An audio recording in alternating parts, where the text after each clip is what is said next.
하나님이 노아와 그와 함께한 아들들에게 말씀하여 이르시되 너희와 함께한 모든 생물 곧 너희와 함께한 새와 가축과 땅의 모든 생물에게 세우리니 방주에서 나온 모든 것 곧 땅의 모든 짐승에게니라.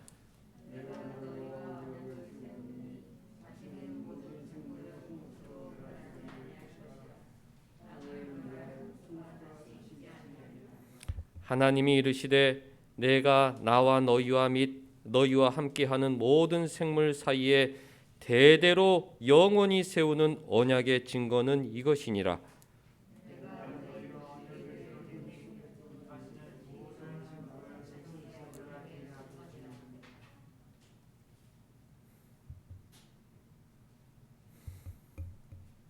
13절 내가 내 무지개를 구름 속에 두었나니 이것이 나와 세상 사이의 언약의 증거니라.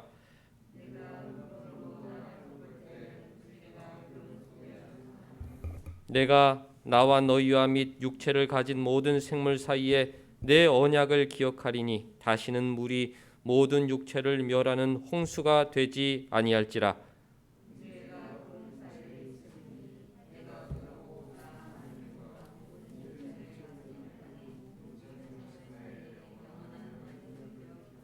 같이 하나님이 노아에게 또 이르시되 내가 나와 땅에 있는 모든 생물 사이에 세운 언약의 증거가 이것이라 하셨더라.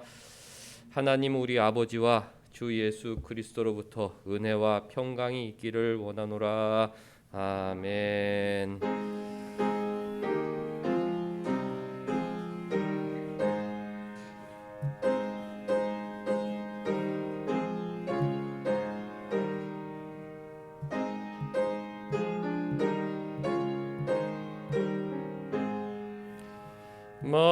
만복의 근원 하나님 온 백성 찬송 드리고 저 천사여 찬송하세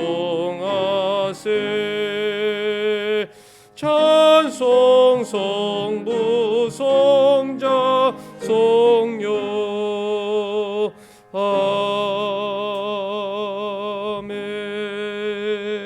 아멘.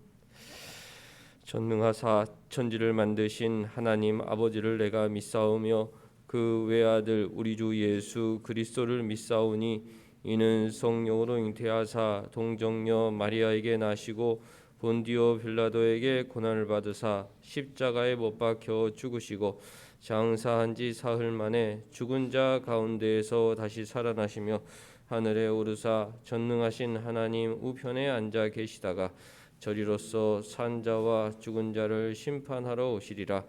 성령을 믿사오며 거룩한 공회와 성도가 서로 교통하는 것과 죄를 사하여 주시는 것과 몸이 다시 사는 것과 영원히 사는 것을 믿사옵나이다. 아멘.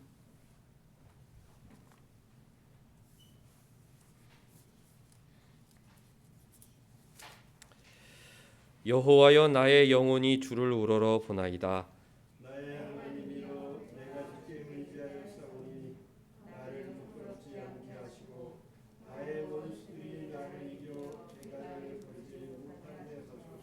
주를 바라는 자들은 수치를 당하지 아니하려니와 까닭없이 속이는 자들은 수치를 당하리이다. 여호와여 주의 도를 내게 보이시고 주의 길을 내게 가르치소서.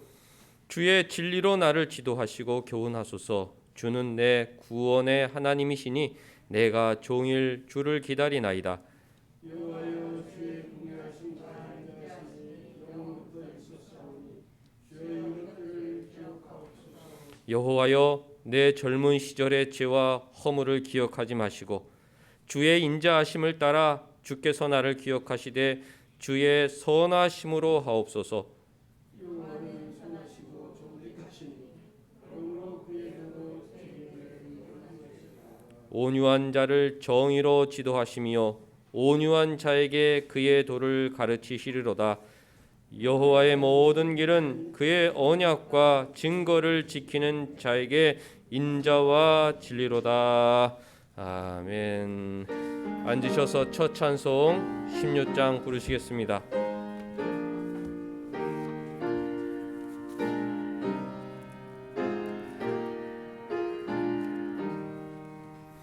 내 주는 살아 계시고 날 위해 비심을 주신 사랑인하여 나 알게 되었네. 날 거룩하게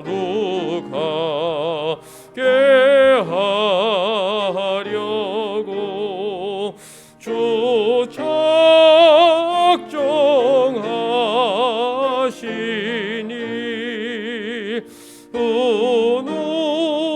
누가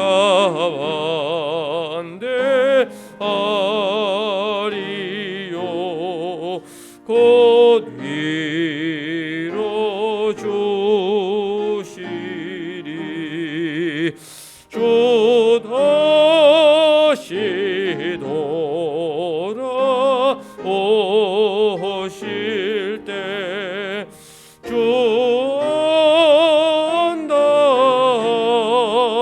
안다시고 또 나를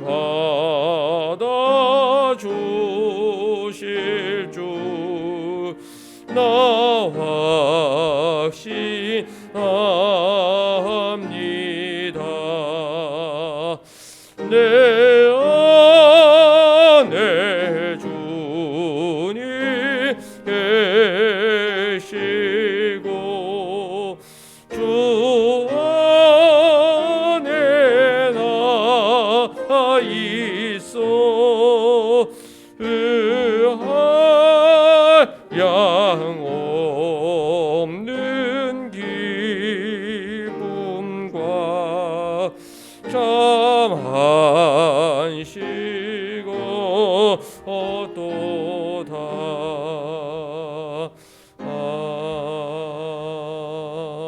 아멘.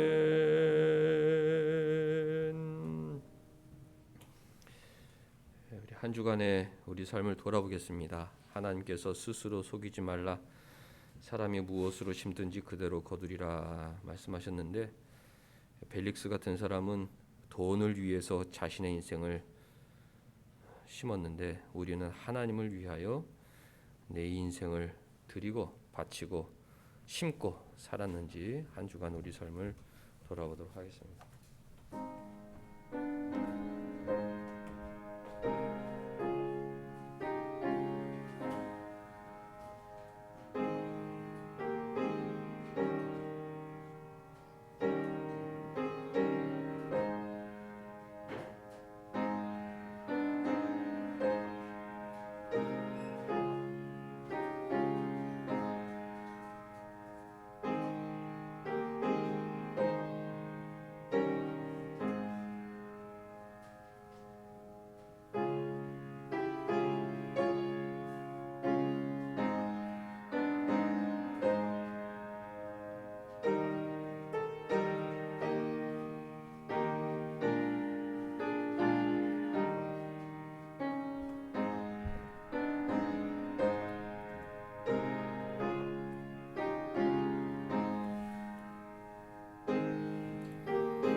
사랑이 많으신 하나님 아버지 감사드립니다. 오늘도 주일로 주님께 예배를 드리고 자리하게 하시고 말씀을 들을 수 있는 은혜 허락하심 감사드립니다. 예수로 말미암아 우리는 어떤 것을 깨닫고 감사하며 살고 있습니까? 예수로 말미암아 우리는 건강이 복이었음을 알았습니다. 예수로 말미암아 사람이 복이었음을 알았습니다. 예수로 말미암아 신앙이 복이었음을 우리가 알았습니다. 하나님 아버지, 우리가 살아가는 동안 공기처럼 당연하게만 생각했던 우리의 건강과 우리의 보내신 사람들과 우리가 우리에게 갖게 하신 신앙을 감사함 없이 누리고 있는 복이었음을 알았사오니 건강함으로 감사하게 하시고 사람으로 감사하게 하시고 신앙을 가질 수 있음에 감사하게 하여 주시옵소서. 룻이 시어머니를 따라 거하고 어머니의 하나님을 나의 하나님으로 섬기고 그 안에서 거한 것과 같이 우리 또한 하나님 안에 거하게 하시고 신앙 안에서 우리를 거하게 하신 하나님 아버지, 건강과 사람과 신앙을 허락하신 하나님 아버지, 감사하게 하여 주시옵소서. 세상의 야망이나 세상의 부귀영화보다 하나님을 의지할 수 있게 하시니 감사합니다. 하나님의 사람으로서 세상의 의로운 사람으로 살아가는 우리 될 수 있도록 함께하여 주시옵소서. 더욱이 믿음의 자녀들이 룻과 같이 부모의 믿음을 따라 성장하는, 그래서 믿음의 대를 이어가는 큰 기둥이 되게 하시고 믿음 안에서 믿음으로 누리는 복을 주님께서 허락하시어 하나님의 민족으로서 하나님의 백성으로서 세상에 영향력을 끼치는 믿음의 자녀들이 될 수 있도록 주님 함께하여 주시옵소서. 하나님 아버지, 예배를 드리는 첫 시간입니다. 자리에 하지 못하고 영상으로 함께 예배를 드리고 있는 분들도 계십니다. 하루속히 함께 모여 예배할 수 있도록 주님 도와주시옵시고 예배 가운데 하나님께 영광 돌릴 수 있도록 하여 주시옵소서. 온사랑교회 모든 성도들 이 시간 예배하는 예배 가운데 말씀에 감사하게 하시고 말씀 가운데 한 주를 살아가는 큰 힘이 되게 하여 주시옵소서. 하나님 아버지, 코로나19가 1년 넘게 지속되어지고 있습니다. 하지만 올해부터는 예방 접종을 해 완화될 수 있을 것이라고 기대하고 있습니다. 하지만 아직도 무엇인지도 모르게 사람들과의 관계를 멀게만 하고 있는 것 같습니다. 교회 온라인으로 예배를 드린 지도 1년이 넘어갑니다. 온사랑교회 성도들 가운데 피해 없게 지금까지 지켜주심 감사드립니다. 온사랑교회뿐만 아니라 우리나라를 비롯한 바이러스를 이겨나갈 수 있도록 주님 함께하여 주시옵시고 의학을 개발하고 만드는 자들에게 이 제대로 된 약을 개발할 수 있는 지혜를 허락하여 주시옵시고 국민들과 모든 사람들이 각자 조심하고 타인을 배려하는 배려심을 이번 기회를 통해 배울 수 있도록 주님 함께하여 주시옵소서. 하나님 아버지, 우리 온사랑교회 이재정 권사님과 윤웅섭 집사님 같은 어른들과 어린 아이들이 있습니다. 또 앞으로 태어날 아이도 있습니다. 성도들에게 하나님 함께하시어 건강으로 어려움 겪지 않도록 주님 함께하여 주시옵소서. 말씀을 전하시는 최영민 목사님께도 함께하여 주시어 하나님 말씀을 전할 때 한 점도 빼놓지 않고 우리가 받을 수 있게 하여 주시옵시고 우리 성도들 말씀에 힘입어 말씀 가운데 살아가는 우리 온사랑교회 성도들 될 수 있도록 함께하여 주시옵소서. 룻과 같이 우리도 어머니의 신앙이었던 하나님의 신앙 안에 거하기를 원합니다. 하나님 아버지 함께하시고 인도하시어 우리에게 어려움보다는 기쁨이 감사가 끊이지 않는 우리 되게 하여 주시옵소서. 감사드립니다. 예수님 이름으로 기도드렸습니다. 아멘.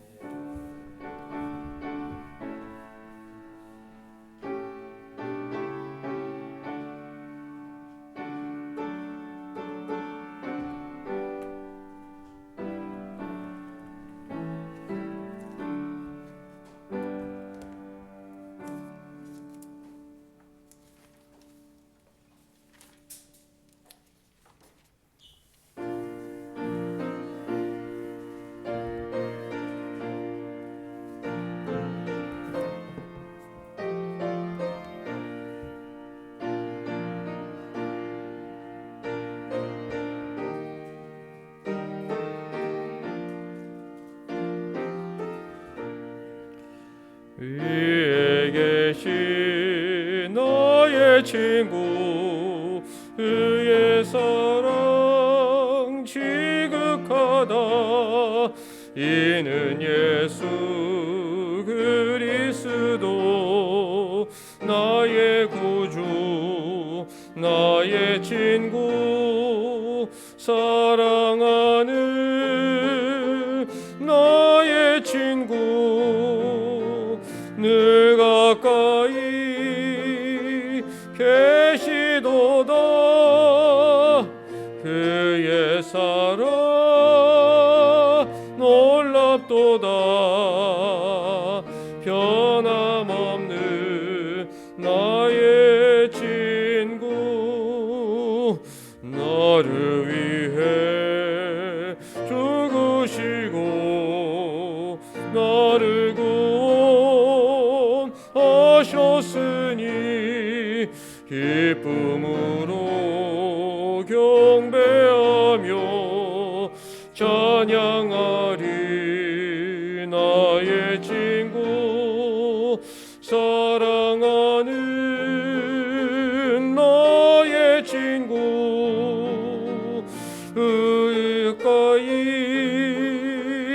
계시도다. 그의 사랑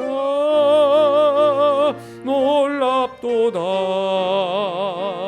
변함없는 나의 친구 내 맘속에 늘 계시고 영원토록 함께하네. 아지된 자 하나 되리 포도나무 나의 친구 사랑하는 나의 친구 늘 가까이 계시도다. 그의 사랑 놀랍도다. 변함없는 나의 친구 그날이와 황금길에 그의 영광 바라보며 그의 발로 날 안을 때 만나보리. 나의 친구 사랑하는 나의 친구 늘 가까이 계시도다. 그의 사랑 놀랍도다. 변함없는 나의 친구.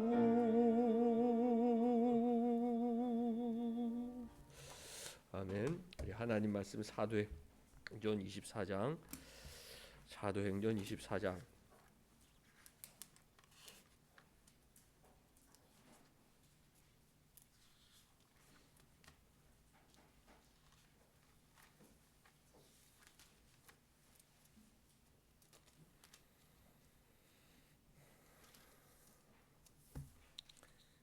27절에서 25장 3절까지 한 절씩 읽습니다. 이태가 지난 후 보르기오 베스도가 벨릭스의 소임을 이어받으니 벨릭스가 유대인의 마음을 얻고자 하여 바울을 구류하여 두니라.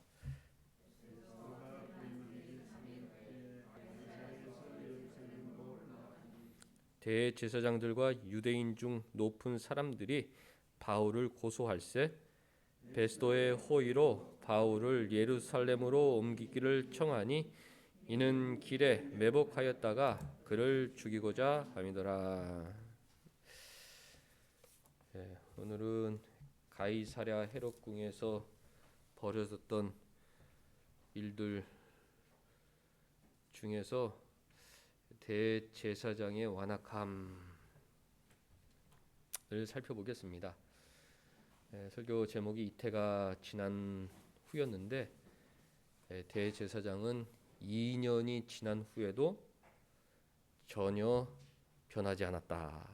2년 전이나 2년이 지난 후나 완악함이 똑같았다는 성경 내용을 통해 신앙의 교훈을 갖고자 합니다. 우리 주보 뒷면을 보시면 바울이 구류된 지 얼마 후에 베스도가 벨릭스 후임으로 부임하였습니까? 되어 있는데요. 우리 정한이가 1번 1번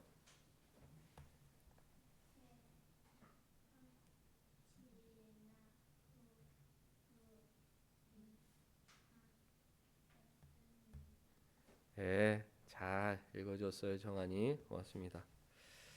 벨릭스는 돈을 최고의 가치로 여기는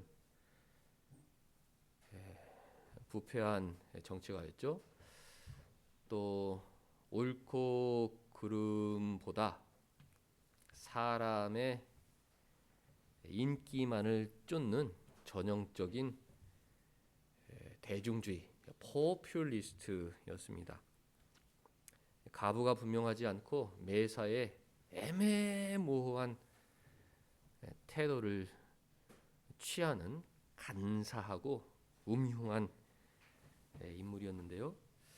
하나님의 자녀들은 이런 벨릭스처럼 돈을 사랑하는 세속주의, 사람의 눈치를 보는 인본주의, 어떤 게 유익이 될까 애매모호한 삶을 취하는 타협주의를 따르면 안 됩니다. 스스로 속이지 말라. 하나님은 업신여김을 받지 아니하시나니 사람이 무엇으로 심든지 그대로 거두리라. 돈을 위해서 심는 사람들은 마지막 날 하나님의 심판이 기다리고 있고, 돈보다도 돈이 중요하죠. 교회를 지키고 가정을 지키기 위해서 꼭 필요한 도구지만 돈보다도 하나님을 사랑하고 하나님을 위하여 내 인생을 던지는 삶을 사는 사람들은 하나님께서 좋은 것으로 보답해 주신다. 하나님은 우리의 행동뿐만 아니라 우리의 마음의 생각까지도 다 알고 계십니다. 가부가 분명한 진실된 삶을 살아야 하는 것입니다. 2번 베스도는 부임한 지 며칠 후에 가이사랴에서 예루살렘으로 올라갔습니까? 우리 정아가 읽어주세요. 네, 잘 읽어주었습니다. 벨릭스처럼 돈만 밝히는 정치가 사람들의 탄원을 받게 되죠. 로마 황제가 벨릭스의 악행을 듣고 너는 그만 로마로 돌아와라. 로마로 소환하고 그 후임으로 베스도를 총독으로 파송합니다. 주보에 지도를 보시면 저 왼쪽 끝에 로마가 있고 오른쪽에 가이사랴라고 되어 있는 해안 도시가 있죠. 거기가 유다 지역의 정치적 수도였습니다. 교통이 편하였기 때문에, 로마와 오가는 교통이 편하였기 때문에 그곳에 총독 관저도 있었고 로마 10군단 본부도 그곳에 있었습니다. 오른쪽으로 내려가면 예루살렘이라는 도시가 있는데, 여기는 유대 나라의 민족적, 종교적 수도였다. 그곳에 성전이 있었기 때문에 유대인들은 그 예루살렘을 중심으로 살아갔습니다. 부임한 베스도는 3일 만에, 그러니까 월요일에 부임하였다면 하루 지나고 수요일에 예루살렘을 찾았는데, 그 이유는 자기가 통치할 나라들을 빨리 살펴보고 싶은 마음이었을 것입니다.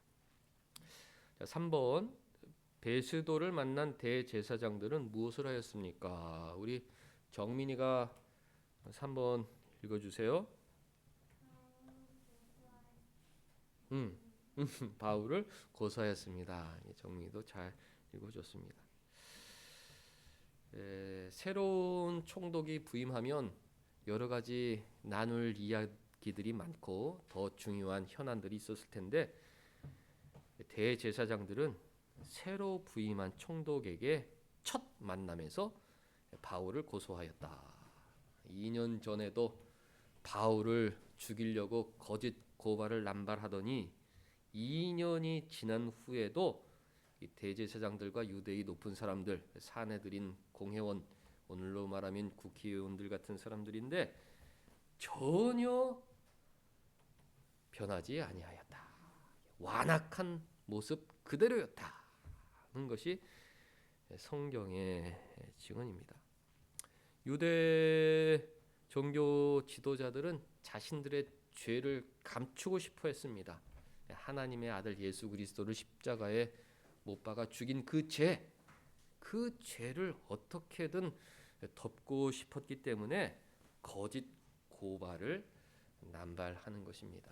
사도 바울이 죄인이다 그렇게 판명이 나야 자신들이 예수를 죽인 죄가 정당하게 되기 때문에 새로 부임한 총독에게도 바울을 유죄 판결 내려달라 그렇게 고발하는 것이죠. 오늘날에도 이와 같이 완악한 사람들이 있습니다. 일단 감옥에 가두고 그 사람을 찾아가 네 죄를 인정해라 이런 사악한 태도를 취하는 사람들이 있죠. 다 자신의 잘못을 정당화하려는 치사하고 파렴치한 인간들이다. 4번 또 무엇을 요청하였습니까? 그 이유는 무엇이었습니까? 우리 정우가 두 줄인데 한번 읽어주세요. 네. 잘 읽어주셨습니다. 아주 시원시원하게 잘 읽어주셨어요.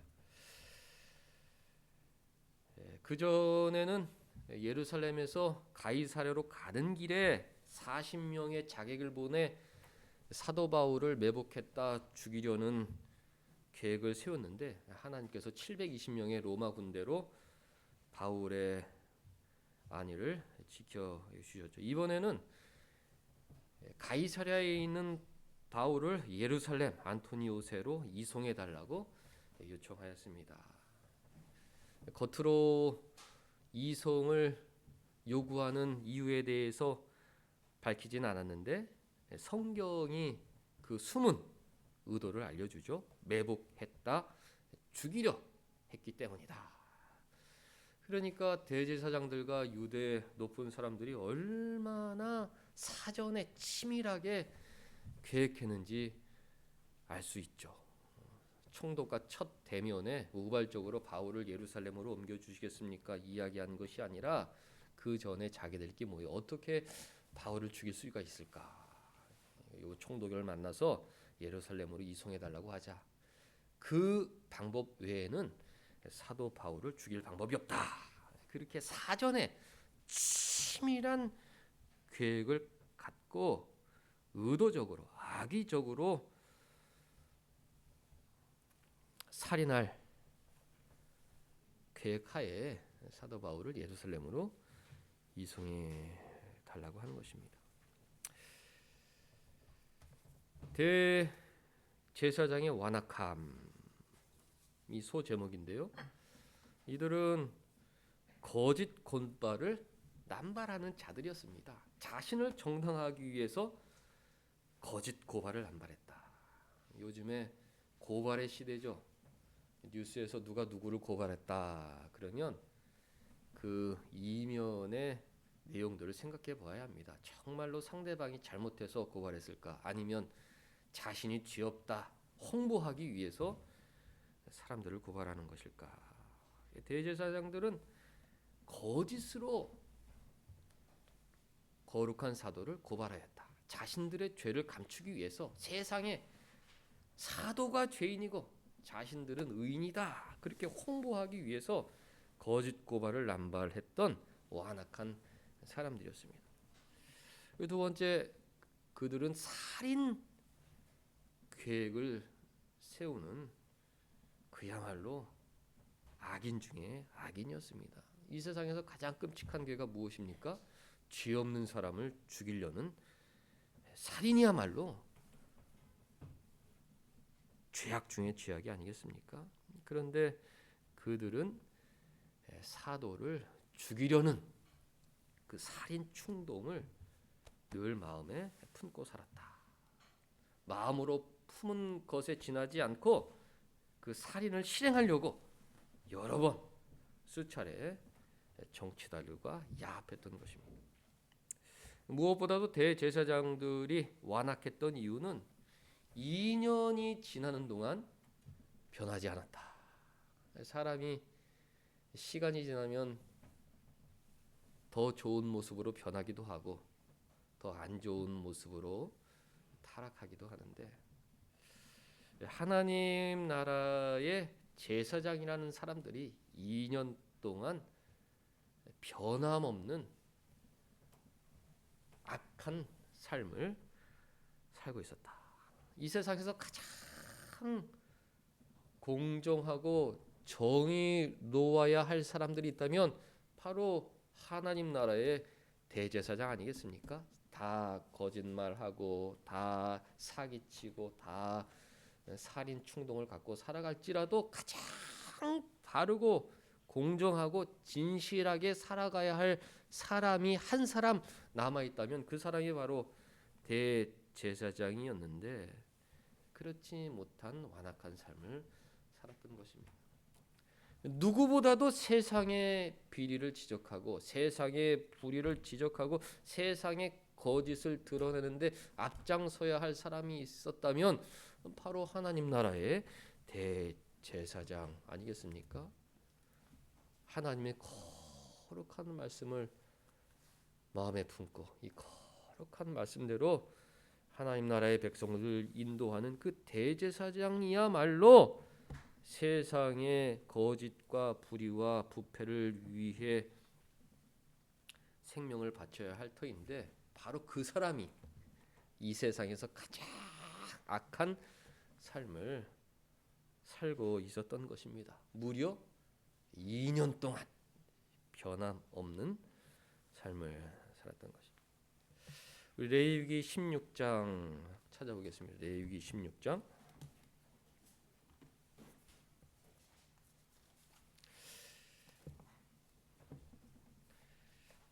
대제사장들은 도대체 무엇을 하는 사람들이었나? 레위기 16장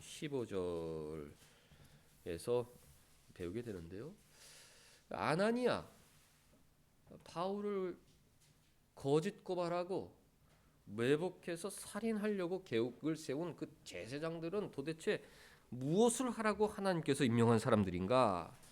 15절 보면 백성을 위한 속죄제를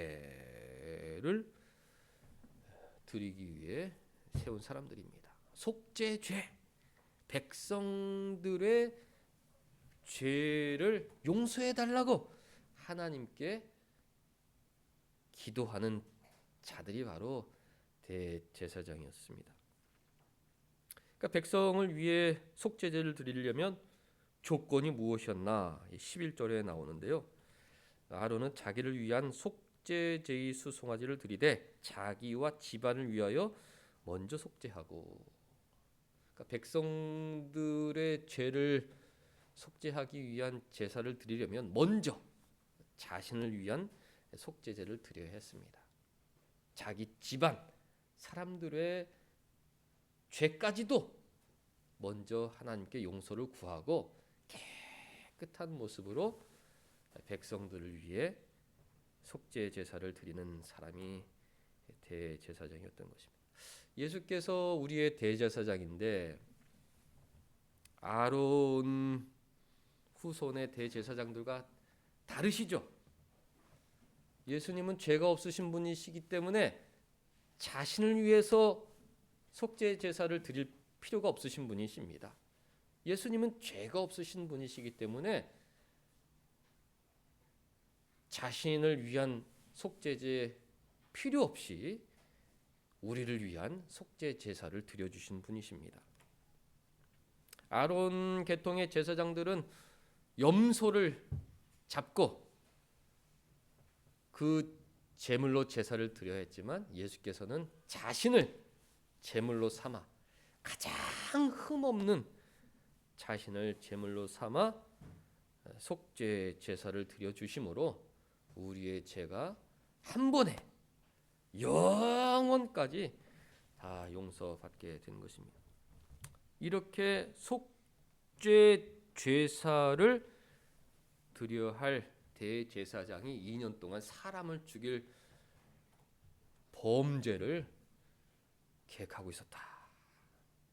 정말 말도 안 되는 상황인 것입니다. 경찰이 도둑질을 하고 있었고 판사가 사기를 치고 있었고 정치가들이 간첩질을 하는 것보다 더 황당무계한 상황이다. 하나님 나라의 대제사장이 무엇보다도 죄와 싸워야 할 사람들이 앞장서서 범죄의 계획을 세우고 있었던 것입니다. 죄의 전문가, 죄 감별사, 용서를 하나님께 구하는 기도의 장인, 이어야 할 사람들이 범죄에 앞장섰던 것입니다.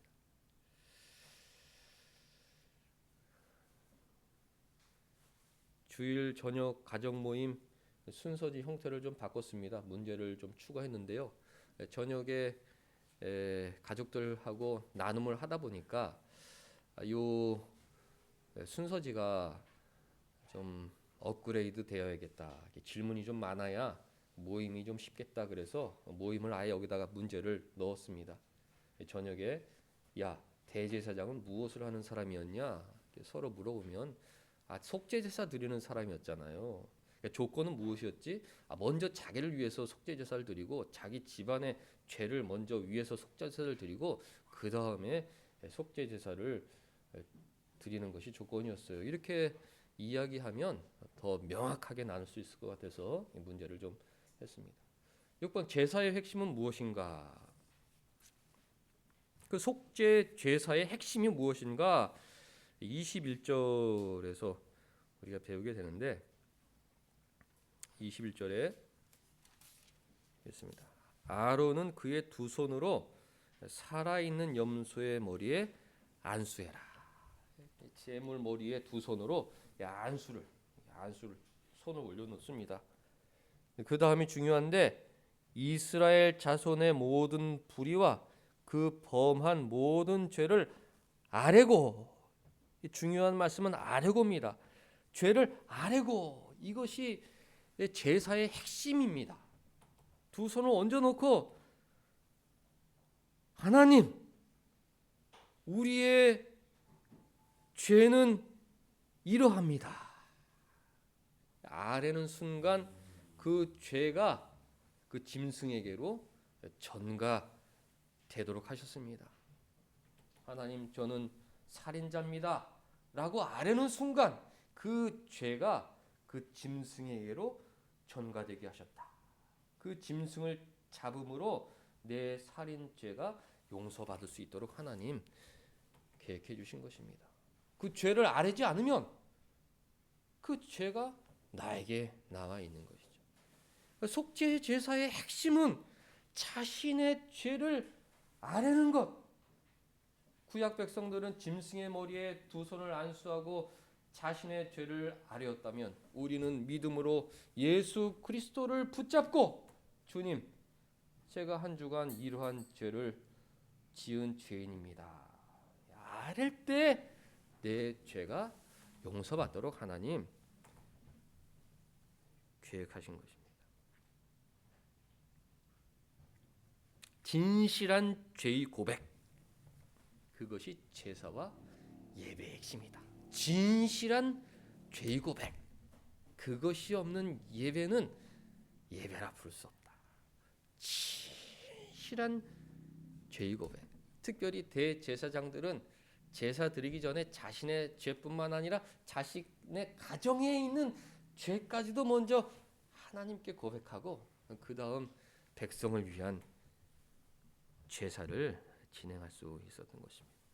그런데 이렇게 죄와 싸우는 사람들이 2년 동안 전혀 변하지 않은 이유는 무엇일까?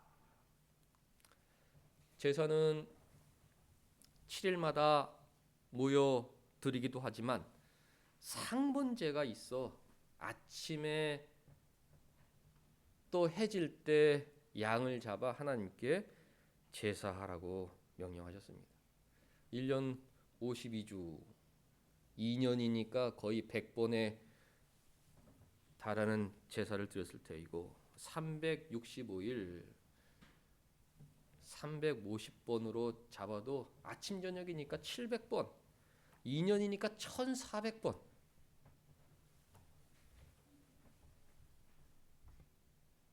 (2년) 동안 1500번이나 하나님 앞에 진실하게 죄를 고백하는 제사를 드린 사람들이 전혀 변함이 없었던 것입니다. 2년 전과 똑같이 자신의 죄를 정당하기 위해 새로 부임한 총독에게 사도 바울을 거짓으로 고발하였고 2년 전과 똑같이 길에서 매복하여 기습 공격으로 살인할 계획을 세우고 있었는데 그 사람들이 바로 유대 나라의 대제사장, 높은 사람들이었다는 것을 보면서 참 해 아래 새 것이 없고 사는 모습은 다 똑같고 그 사람이 그 사람이고 그런 것을 알게 되죠. 7번 제사를 그렇게 많이 드렸는데 2년 동안 변하지 않은 이유는 무엇일까? 우리 이사야 1장 찾아보겠습니다. 이사야 1장. 2년 동안 1500번의 예배를 아침 저녁으로 또 7일마다 진실하게 죄를 고백하며 예배를 드렸을 텐데 그 사람들이 변하지 않은 이유는 무엇일까? 하나님께서 이사야 선지자를 통해 이스라엘의 죄악을 꾸짖으시는 말씀을 통해 배우게 되는데요. 이사야 1장 12절 보면 너희가 내 앞에 보이러 오니 이것을 누가 너희에게 요구하였느냐? 내 마당만 밟은 뿐이다. 그렇게 말씀해 주셨습니다. 그 11절 마지막에 보시기 바랍니다. 나는 수송아지나 어린 양이나 수점수의 피를 기뻐하지 아니한다. 너희들이 1500마리의 짐승을 아침 저녁으로 나에게 2년 동안 드렸다고 해서 내가 너희를 기뻐하는 것이 아니다. 너희는 2년 동안 내 앞에 보이러 왔다. 누가 너희에게 요구하였느냐? 너희는 헛되이 내 마당만 밟을 뿐이니라. 13절 헛된 재물을 다시 가져오지 말라. 그렇게 꾸짖으셨습니다. 2년 동안 대제사장들의 완악함이 조금도 개선되지 않은 이유는 그 숱한 제사가 다 형식적인 제사에 지나지 아니했던 것입니다. 그저 제사의 흉내만 냈을 뿐 그 제사의 핵심이 빠져 있었던 것이죠. 바로 두 손을 얹고 자신들의 죄악을 아뢰는 그 제사의 핵심이 빠져 있었기 때문에 그들은 변하지 않았던 것입니다. 15절 너희가 손을 펼 때에 내가 내 눈을 너희에게서 가리고 너희가 많이 기도할지라도 내가 듣지 아니할 것이다. 이는 너희의 손에 피가 가득하다. 살인 계획을 세우고 있는 주제에 제사하면서 기도해도 그 기도가 나에게 상달되겠느냐? 그렇게 꾸짖으신 것이죠. 한번 추측해 봅니다. 아나니아의 기도는 무엇이었을까? 하나님, 제발 새로 후임한 총독 베스도가 우리의 고발을 접수해서 사도 바울에게 유죄 판결, 사형 판결 내리게 해주소서. 그렇게 기도하지 않았겠습니까? 마음이 말입니다. 마음이 사도 바울이 유죄 판결 받아야 됩니다. 하나님, 제발 베스도의 마음을 움직여서 사도 바울 유죄 판결 내려주소서. 아니면 예루살렘으로 이송되게 해주소서. 우리가 자객을 보내 그 사도 바울을 죽일 테니까 하나님 제발 베스도를 통해 사도 바울을 예루살렘으로 이송시켜 주소서. 그런 기도가 아니었겠냐 말입니다. 삶의 모습이 하나님께서 그런 기도를 들어주시겠습니까? 우리의 기도가 하나님께 응답되지 않는다. 우리의 삶의 방향이 성경과 전혀 다를 수 있습니다. 우리의 삶 자체가 하나님 제발 나의 거짓말이 성공되게 해주소서. 이런 기도의 모습이 일 수가 있다. 2년 동안 전혀 변하지 않은 이유는 그들에게 진실한 죄의 고백이 없었다. 형식적으로 예배해야 돼. 여러분, 세상에서도 무언가 공부하고 배우지만 성장하지 않는 경우가 있지 않습니까? 다 형식적으로 다녀서 그렇습니다. 학교도 형식적으로 학교 가는 흉내만 내는데 거기에서 성적이 오르겠습니까? 책상에 앉아가지고 흉내만 내는데 공부가 되겠습니까? 운동을 해도 운동하는 흉내만 내는데 그 사람이 건강이 향상이 되겠습니까? 정말로 진실하게 운동하고 공부하고 노력하고 그래야 세상에서도 열매를 맺는 건 아니겠습니까? 스스로 속이지 말라. 하나님은 업신여김을 받지 아니하신다. 신앙도 마찬가지인 것입니다. 진실하게 예배의 핵심은 아뢰고 내 죄를 하나님께 진실하게 그것이 예배의 핵심인데 그것을 흉내만 내면 그 사람의 신앙은 성장하지 못하는 것입니다. 증거가 바로 아나니아죠. 이 세상에서 가장 거룩해야 할 사람 아나니아 2년 동안 형식적인 제사를 1500번 드렸지만 그 삶은 전혀 변화되지 아니하였다. 마지막 8번 어떤 마음으로 예배해야 되냐. 시편 51편 찾아보겠습니다. 시편 51편 여러 번 함께 찾아본 말씀인데요. 저녁에 서로들 모임 때 나누실 수 있기 바랍니다. 그러면 어떤 마음으로 예배해야 되지? 하나님은 어떤 마음에 예배를 좋아하시느냐? 51편 17절에 답이 있죠. 17절 하나님께서 구하시는 제사는 상한 심령이라. 상한 심령의 제사, 상한 심령의 예배, 상한 마음으로 드리는 예배를 하나님 기뻐하신다. 상한 마음이란 산산조각 부서진 마음입니다. 산산조각 부서진 마음, 교만했던 마음이 부서지고 죄악된 마음이 부서지고 완고하고 완악한 마음이 깨어지는 것, 그것이 상한 심령의 예배죠. 9절 말씀 보면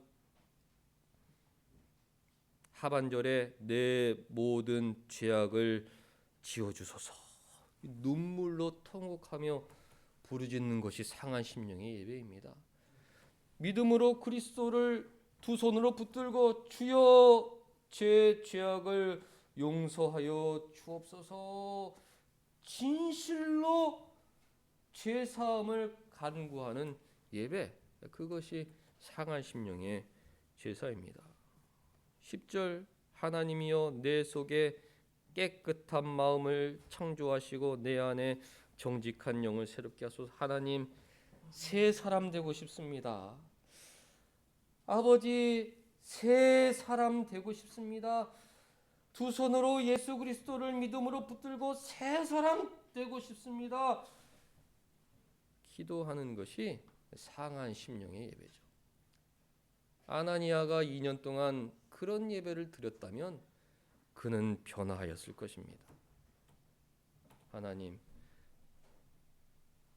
거짓 고발로 내 죄를 정당화하려는 마음이 있는데 이 죄를 용서하여 주옵소서. 하나님, 새 사람 되길 원합니다. 내 안에 있는 이 살의, 이 추잡한 살의를 없애주시고 백성 앞에 내 죄를 인정하고 지금이라도 늦지 않았으니 바르고 깨끗하게 이 대제사장의 사역을 감당할 수 있도록 새 사람 만들어 주옵소서. 이것이 상한 심령의 예배인데, 만일 2년 동안 1500번이나 그런 기도를 드렸으면 틀림없이 하나님께서 그를 변화시켜 주셨을 것입니다. 그러나 아나니아는 그런 기도는 드리지도 않고 그 삶의 방향이 하나님, 바울을 죽여주옵소서. 바울이 예루살렘으로 이송되게 해주소서. 노중에 우리가 살해할 수 있도록 하나님 도와주옵소서. 삶의 방향이 그렇게 기도하고 있었는데 그 아나니아에게 무슨 삶의 변함이 있겠습니까? 하나님께서 오늘 우리에게 원하시는 예배는 헛되이 마당만 밟는 형식적인 예배가 결코 아닙니다. 하나님께서 원하시는 예배는 믿음으로 그리스도를 붙잡고 하나님 용서하여 주옵소서, 깨끗한 마음 주옵소서,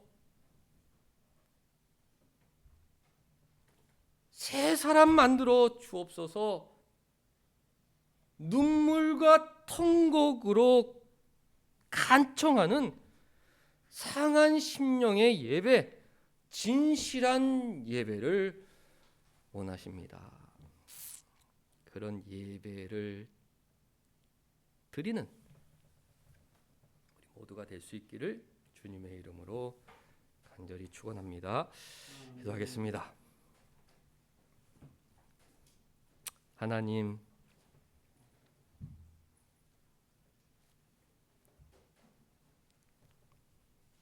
아주 조금씩이라도 완악한 저희 마음을 변화시켜 주셔서 성장하게 하여 주시니 감사드리옵나이다.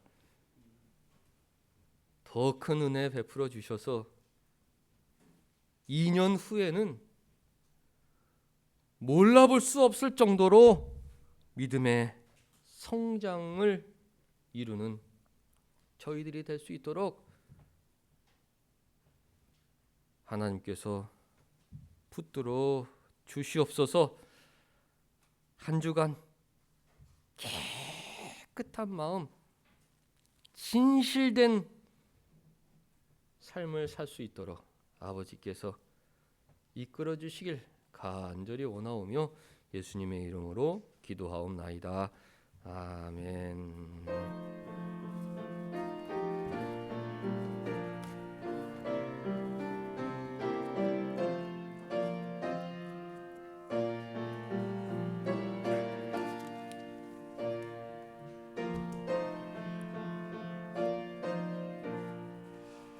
주님의 마음을 본받는 자, 그 마음의 평강이 찾아오면 험악한 세상을 이기림이 하늘로부터 임함이로다.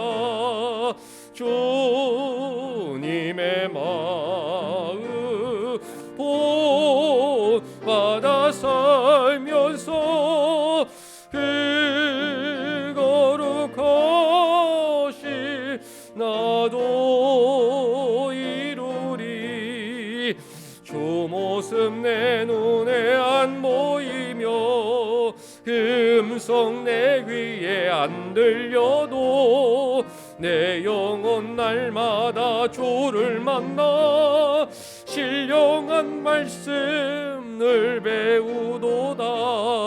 주님의 마음 본받아 살면서 그 거룩하신 나도 이루리. 가는 길 거칠 검하여도 내 맘에 불평이 잦짐은 십자가 고난을 이겨내시 주님의 마음 본받음이라. 주님의 마음 본받아 살면서 그 거룩하신 나도 이루리.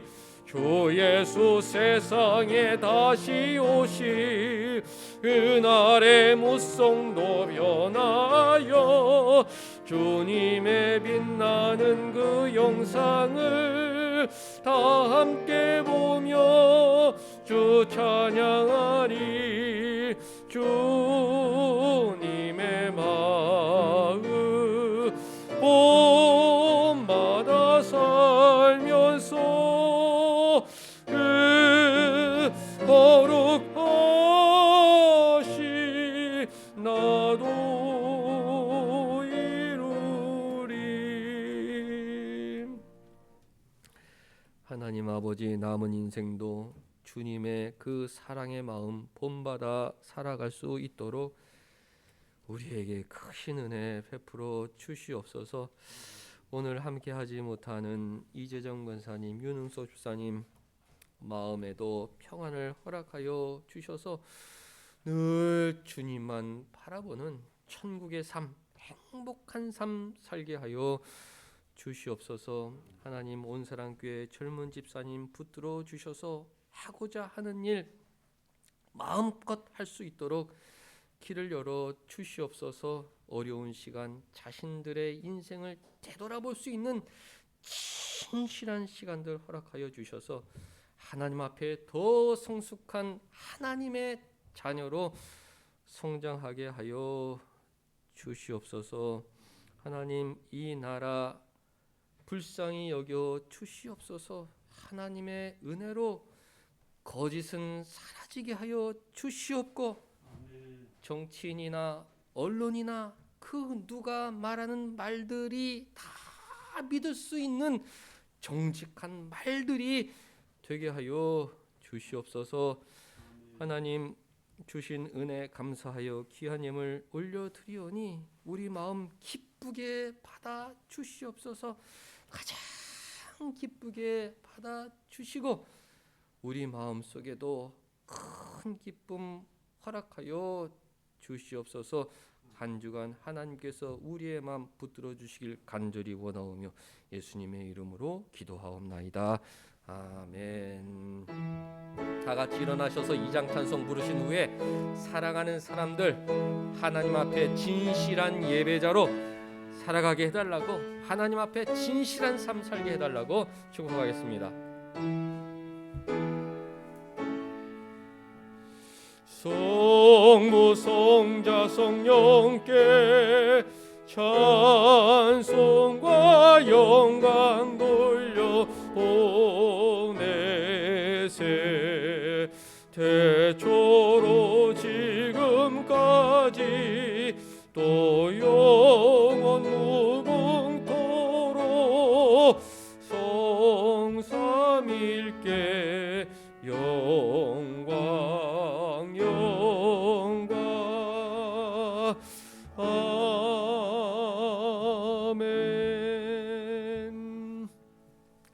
많은 사람들 상한 심령의 예배, 진실한 예배 드리는 하나님의 자녀로 살게 하옵소서. 축복합니다.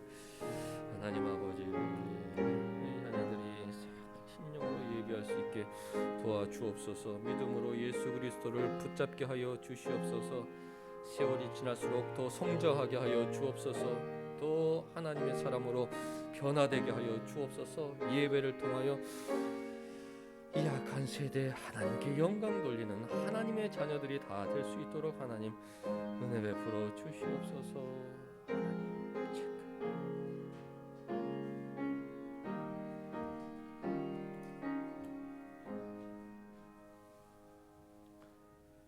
주 예수 그리스도의 은혜와 하나님의 사랑과 성령의 교통하심이 너희 무리와 함께 있을지어다. 아멘.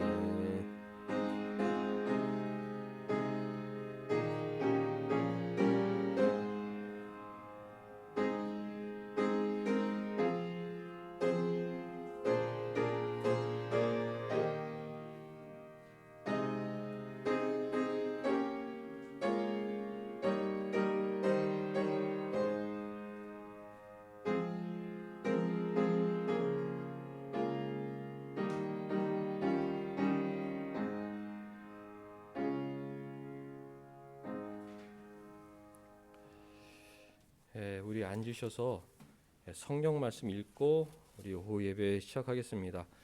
저도 처음 시작하다 보니까 이 성경 읽는 거를 자꾸 좀 넘어가게 되는데요. 그럴 때마다 좀 알려주시면 좋겠습니다. 베드로전서 우리 3장 희약벳 뒷뒷문 희약벳 베드로전서 3장 18절에서 22절. 오후 예배 전에는 서신서에서 한 곳, 또 복음서에서 한 곳 그렇게 있는데요. 베드로전서 3장 18절에서 22절.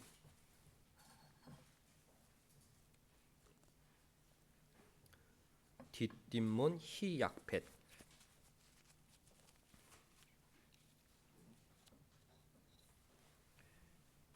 베드로전서 3장 18절부터 우리 한 절씩 읽겠습니다. 그리스도께서 단번에 죄를 위하여 죽으사 의인으로서 불의한 자를 대신하셨으니 이는 우리를 하나님 앞으로 인도하려 하심이라. 육체로는 죽임을 당하시고 영으로는 살리심을 받으셨으니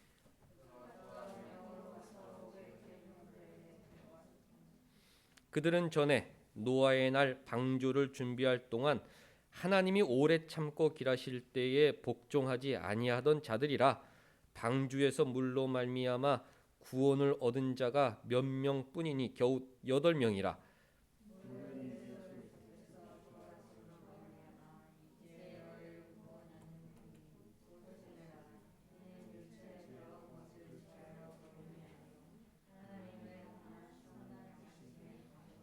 같이 그는 하늘에 오르사 하나님 우편에 계시니 천사들과 권세들과 능력들이 그에게 복종하느니라. 읽어도 아이들도 어느 정도 내용을 잘 이해할 수 있을 것 같습니다. 우리 마가복음 1장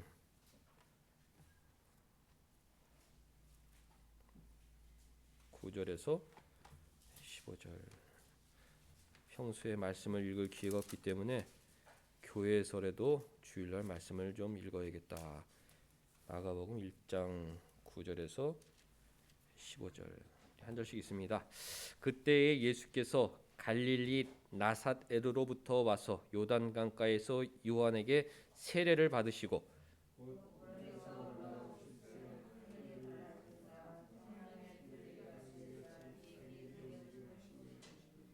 하늘로부터 소리가 나기를 너는 내 사랑하는 아들이라 내가 너를 기뻐하노라 하시니라. 광야에서 40일을 계시면서 사탄에게 시험을 받으시며 들짐승과 함께 계시니 천사들이 수종들더라.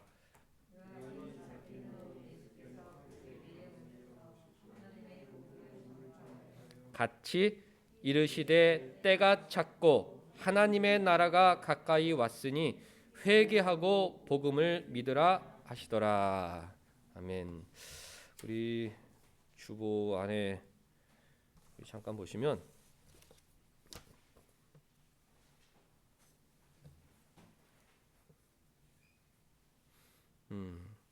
이 주보 본 김에 우리 말씀 한번 같이 외워보시죠. 스스로 자 시작. 스스로 속이지 말라. 하나님은 업신여김을 받지 아니하시나니 사람이 무엇으로 심든지 그대로 거두리라. 갈라디아서 6장 7절 말씀. 이번 주에는 하나님이요 내 속에 정한 마음을 창조하시고 내 안에 정직한 영을 새롭게 하소서. 시편 51편 10절 말씀. 저녁 식사 전에 우리 가족들하고 한 번씩 암송하면 좋을 것 같습니다. 저희 아이들도 참 유익한 것 같아요. 지나간 말씀도 이렇게 입에서 또 이렇게 나오는 걸 보면 그래 말씀 암송은 참 좋은 일이다 그런 생각을 해보게 됐습니다. 신앙 상식 보면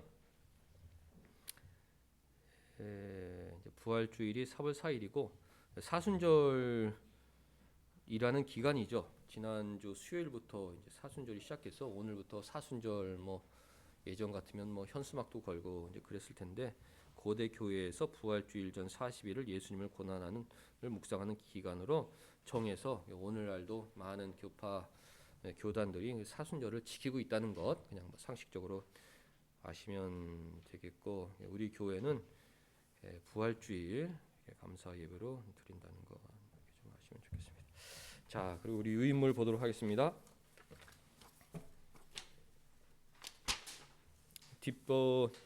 뒷면을 보면 다섯 번째 교리가 이제 성도의 견인이죠. 요 표지를 그동안 안 만들었었는데 자 정리하면서 이제 다시 좀 손을 보고 있는 중입니다. 전적 부패, 무조건적 선택, 제한 속죄, 불가항적 은혜. 도르트 신조 1조가 이제 무조건적인 선택이고 2조가 제한 속죄고 그리고 지난주까지 배웠던 것이 전적 부패와 불가항적적 은혜, 인간의 부패와 마음의 변화 그런 거였는데 다 이제 잊으셔도 좋습니다. 자, 오늘부터는 성도의 견인 다섯 번째 교리 또 도르트 신조 4조에 대해서 한 10주간 이제 공부하겠습니다. 자, 1번 같이 읽겠습니다. 자, 시작. 알미니안의 다섯 번째 항의는 탈락 가능성입니다. 그들은 믿음을 버릴 수도 있는지 더 연구해야 한다고 주장했지만 연구할 필요가 없습니다. 하나님께서 선택하시면 반드시 천국으로 성도를 견고하게 인도하시기 때문에 하나님의 백성이 믿음을 버리는 일은 있을 수 없습니다. 알미니아는 믿음을 인간이 선택하는 것이라고 가르쳤기 때문에 그러면 그 믿음을 버릴 수도 있지 않을까 그런 고민을 했죠. 그러나 신앙의 아버지들은 믿음은 선물인데 선물을 하나님 뺏어가시냐. 하나님께서 선택하신 자는 끝까지 사단의 유혹 속에서도 견고하게 믿음을 인내하게 된다. 그런 것을 이제 한 10주 동안 배우겠습니다. 자, 뒤로 넘기셔서 자, 제목 같이 읽습니다. 자, 시작. 거듭난 사람도 완전히 죄에서 해방되지 못함. 1번 같이 읽습니다. 시작. 알미니아는 다섯 번째 항론에서 비록 요한복음 10장 28절에 그들을 내 손에서 빼앗을 자가 없느니라 라는 말씀이 있지만 그래도 신자가 태만함과 이 세상을 다시 끼어안음을 통해 거룩한 가침에서 다시 떠나거나 선한 양심을 버리거나 은혜에 무관심하게 될 수 있는 것은 아닌지 성경을 통해 더 확실히 조사해야 한다고 주장했습니다. 신자가 믿음에서 탈락할 가능성이 있는지 조사해 달라는 요청이었습니다. 그 당시에는 논쟁의 시기였기 때문에 이것도 조사해 달라. 신자도 믿음에서 탈락할 수 있는 것인지 그것을 성경적으로 조사해 달라. 알미니안이 마지막으로 이제 항의하였던 것입니다. 자, 그 이유는 시작. 그 이유는 교회 안에 죄 짓는 신자들이 많은 것이 사실이었기 때문입니다. 죄 짓는 신자들이 많은 것이 사실이었던 것은 다 마당만 받는 예배를 드리고 있었기 때문에 그들의 삶이 변하지 않았던 것이죠. 자, 그래서 시작. 그래서 믿음의 아버지들은 그 요청을 받아들여 성경을 근거로 신자는 믿음에서 탈락할 가능성이 없다. 신자는 끝까지 견디고 인내한다고 답변하였습니다. 4조 1항에서는 아무리 신자라도 죄를 지을 수밖에 없는 이유를 설명하였습니다. 반드시 믿음으로 승리하지만 그래도 신자는 죄를 지을 수밖에 없다. 그것을 4조 1항에서 설명한 것이죠. 자, 본문 올라가서 하나님께서 읽습니다. 자, 시작. 하나님께서는 그분의 목적에 따라 그 아들 우리 주 예수 그리스도의 교제로 부르시고 성령을 통하여 거듭나게 하시고 죄의 지배와 노예 상태로부터 우리를 해방시켜 주시지만, 자, 하나님께서 2번 읽습니다. 자, 시작. 알미니아는 신학을 연구할 때 인간을 주어로 합니다. 인간이 과연 사탄의 유혹을 뿌리치고 끝까지 믿음을 지킬 수 있을까? 이런 식입니다. 그러나 믿음의 아버지들은 하나님을 주어로 하여 신학을 연구하였습니다. 하나님께서 선택하시고 하나님께서 구원해 주시고 하나님께서 인도해 주신다. 그러므로 인간은 끝까지 믿음을 지킬 수 있다는 것을 확신하였습니다. 알미니아는 인간을 주어로 사고했지만 믿음의 아버지들은 하나님을 주어로, 하나님 선택하시고 하나님 구원하시고 하나님 거듭나게 하시고 하나님 다 하시는데 하나님께서 당연히 천국으로 인도해 주시지 그걸 뭘 자꾸 뭐 연구하고 조사해 달라고 항의하느냐? 성경적으로 답변을 하였던 것이죠. 본문에서도 하나님께서는 부르시고 거듭나게 하시고 해방시켜 주신다. 그렇게 이제 논쟁하였죠. 자, 3번 또 우리 저 각주 있습니다. 도르트샤 시작. 도르트 신조 4조 1항의 앞부분 1조, 2조, 3조를 요약하고 있습니다. 자, 1번 시작. 1조 하나님의 예정, 무조건적인 선택, 그분의 목적에 따라. 그분의 목적에 따라가 바로 1조 하나님의 예정, 무조건적인 선택을 이제 요약한 거죠. 자, 동그라미 2번 시작. 2조 그리스도의 대속, 제한 속죄, 예수 그리스도의 교제. 그 본문에 예수 그리스도의 교제를 부르시조가 2조 그리스도의 대속을 이제 요약한 것이죠. 자, 동그라미 3번 자 시작. 3조 마음의 변화, 전적 부패, 불강력적 은혜, 거듭나게 하시고 그 성령을 통하여 거듭나게 하시고 그것이 이제 3조 내용이죠. 그러니까 첫 번째는 하나님의 선택, 두 번째 줄은 예수 그리스도의 대속, 세 번째 줄은 성령의 거듭나게 하심. 이것이 하나님께서 하시는 가장 큰 일들인데 4조에서 이런 걸 요약한 것입니다. 자, 하나님께서 시작. 하나님께서는 선택한 자들에게 그리스도의 대속과 성령의 거듭나게 하심을 적용시켜 주십니다. 중요한 부분을 한번 요약을 해보았습니다. 자, 오른편 자 시작. 그러나 이 세상에서 육체와 죄의 몸으로부터 완전히 해방시켜 주신 것은 아니다. 하나님께서 우리를 거듭나게 해주시고 죄로부터 해방시켜 주시지만 하나님의 신비한 사역은 완전히 해방시켜 주시진 않는다. 왜 완전히 해방시켜 주시지 않았는지는 다음 주에 우리 읽어보도록 하겠습니다. 민준이 왜 거듭난 사람도 죄를 지을 수밖에 없어요?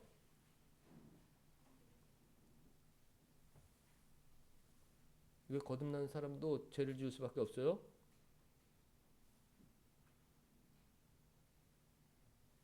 민혁이? 완전히 해방시켜 주신 것은 아니시기 때문에 우리가 그 죄에 영향을 받아 죄 지을 수가 있는 것이다. 이렇게 이제 성경적으로 한 것이죠. 자, 정리. 우리 송영경 집사님 1번 하나님께서는 우리를 어떻게 해 주십니까? 어떻게 해 주십니까? 그 왼편에 라틴어 중심으로 그냥 쭉 요약해 주시면 좋겠습니다. 부르시고 거듭나게 하시고 해방시켜 주신다. 하나님께서 주어로 하나님께서 다 우리에게 이렇게 해 주신다. 박병희 집사님, 하나님께서 해방시켜 주실 때 제안하시는 것은 무엇입니까? 오른쪽에서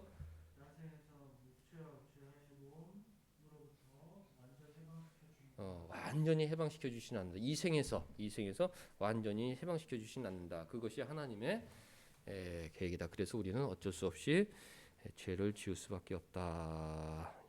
그런 것을 한번 정리하고 또 다음 주부터 성도의 견인에 대해서 공부하도록 하겠습니다. 주보 안에 있는 기도 제목 읽고 기도하고 우리 마치겠습니다. 자, 주중기도 1번. 자, 시작. 2021년 우리 마음과 자녀들의 마음에 말씀이 새겨지게 하소서. 2번 시작. 새학기 좋은 선생님과 좋은 친구들 만나게 해 주소서. 공부도 열심히 하게 하소서. 정말 선생님이 중요하다. 선생님이 너무 중요하다. 어린아이들에게는 그 가치관이 형성되는데 선생님들이 정말 큰 영향을 미치잖아요. 그 IM 섬교회 TSC 국제학교 코로나 집단 감염으로 이슈가 돼서 지금 나라에서 뭐 샅샅이 조사하고 폐교 명령을 내린다는 그 학교에 대해서 좀 조사해봤더니 그 학교는 그 학교의 그 동성애 교육이 문제다. 우리나라 학교 교육이 우리나라 학생들을 망친다. 이렇게 교육시켰다가는 다 잘못된 생각을 갖고 자라날 수밖에 없다. 그 대안학교를 했던 분이시더라고요. 마이클 조 선교사. 그 뭐 60개 이상의 그 대안학교가 전국적으로 아주 뭐 흥행을 하고 있어서 가면 영어 공부 잘 시켜주고 또 학교에서는 뭐 인성교육 한다고 그 학과 공부를 좀 등한히 하는데 수학도 아주 철저하게 가르쳐주고 무엇보다도 기독교 가치관에 따라서 아이들을 가르쳐주니까 학부모들이 특별히 그 이제 서울은 뭐 학구열이 치열하지만 지방에는 이제 그러지 못하니까 지방에 있는 부모들이 다 그 학교에 보냈는데 그 학교에서 코로나 집단 감염이 발생했다. 뭐 지금 그러고 있는데 그만큼 이제 선생이 중요하다는 거죠. 가치관을 정립하는데 선생님들이 중요하다. 이게 좀 더 기도하면 좋겠습니다. 자, 3번 시작. 일어나 우리를 도우소서. 주의 인자하심으로 말미암아 우리를 구원하소서. 우리라는 것은 교회 또 나라 하나님 제발 우리 나라 우리 교회 구원하소서 기도하시면 좋겠고. 자, 4번 시작. 세계를 심판하시는 주여 일어나사 교만한 자들에게 마땅한 벌을 주소서. 시편 25편에도 수치를 주소서 그랬는데 교회를 핍박하는 교만한 자들 하나님께서 벌 주시기를 제가 기도해야겠습니다. 기도하겠습니다. 하나님 주일에 모여 진실한 죄의 고백이 있는 예배, 상한 심령의 예배가 얼마나 중요한지 가르쳐 주시니 감사드리옵나이다. 한 주간 살아갈 때 하나님 앞에서 진실한 삶을 살아가는 우리 모두가 되게 하여 주시옵소서. 하나님 성령께서 붙들어 주시기만을 간절히 원하오며 예수님의 이름으로 기도하옵나이다. 아멘.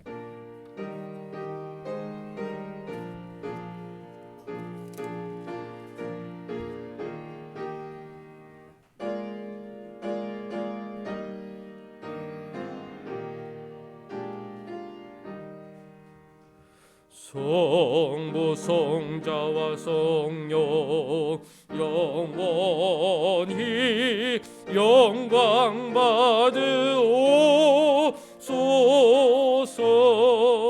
태초로 지금까지 또 길이 영원 무궁 영광 아멘 아멘. 주기도문 하십니다. 하늘에 계신 우리 아버지여, 이름이 거룩히 여김을 받으시오며 나라가 임하시오며 뜻이 하늘에서 이루어진 것 같이 땅에서도 이루어지이다. 오늘 우리에게 일용할 양식을 주시옵고 우리가 우리에게 죄 지은 자를 사하여 준 것 같이 우리의 죄를 사하여 주시옵고 우리를 시험에 들게 하지 마시옵고 다만 악에서 구하시옵소서. 나라와 권세와 영광이 아버지께 영원히 있사옵나이다. 아멘.